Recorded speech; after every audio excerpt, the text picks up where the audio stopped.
এসেছি আমার প্রাণের টানে। এই বন্যার এই মহাদুর্যোগের সময় আমাদের চৌমোহনীর কিছু তরুণ দীর্ঘদিন থেকে যারা স্বেচ্ছাসেবী শ্রম দিয়ে যাচ্ছে আমরা গোলাপ নামে একটি সংগঠন নিয়ে, বিশেষ করে তার মুখপাত্র মুনিম ফয়সাল সহ তার যে সঙ্গীরা রয়েছে, আমি সবাইকে আন্তরিক অভিনন্দন জানাই। প্রতিবারের মতো এবারও তারা এগিয়ে এসেছে মানবতার কল্যাণে, মানবতার ডাকে। তারা বন্যা পীড়িতদের জন্য একটা মেহমানখানা খুলেছে। আসলে এটা আমি মনে করি আমাদের নোয়াখালীর একটা গর্ব। আমরা যেভাবে পারছি সবাই বন্যার্থদের পাশে এসে দাঁড়িয়েছি।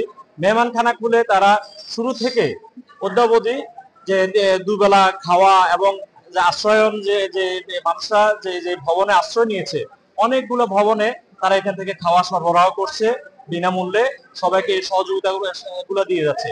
তো আসলে তাদের অনেকগুলো প্রোডাক্ট রয়েছে। তারা এখানে চিকিৎসার, আপনারা জানেন যে এখানে আপনারা চিকিৎসার ব্যবস্থা করেছে, ফ্রি ওষুধের ব্যবস্থা করেছে। এখানে বিভিন্ন জেলার থেকে জোন করেছে। তারপরে যে যারা দূর দূরান্ত থেকে আসে তাদের জন্য তারা আবাসিক হোটেলে থাকার ব্যবস্থা করেছে। আসলে বিশাল এক কর্মযজ্ঞ। এই কর্মযজ্ঞের কারণে এখানে অনেক বড় একটা অর্থনৈতিক ইয়াও দরকার, ব্যাকআপ দরকার। তো আলহামদুলিল্লাহ কিছু ভাই এগিয়ে এসেছিলেন, যা দিয়ে মোটামুটি মেহমানখানা এতদিন পর্যন্ত খুব ভালোভাবে চলেছে।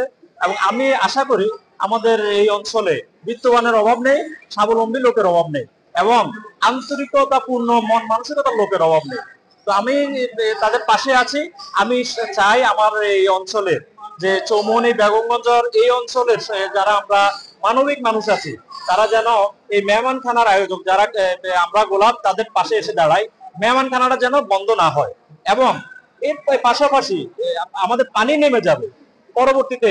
আরেকটা চ্যালেঞ্জ কিন্তু আমাদের পাশে আসতেছে, মানুষের বন্যা দুর্গত যারা তাদের বাড়িঘর গুলা পুনর্বাসনের জন্য যে একটা উদ্যোগ, এই উদ্যোগও কিন্তু আপনার মেহমানখানার পাশাপাশি এই ছেলেগুলা নিচ্ছে। তো আমি আপনাদের সমাজের যে বিত্তবান যারা আছেন, আমি সবাইকে আহ্বান জানাবো, এটা আমরা ভাইয়ের পাশে দাঁড়াবো।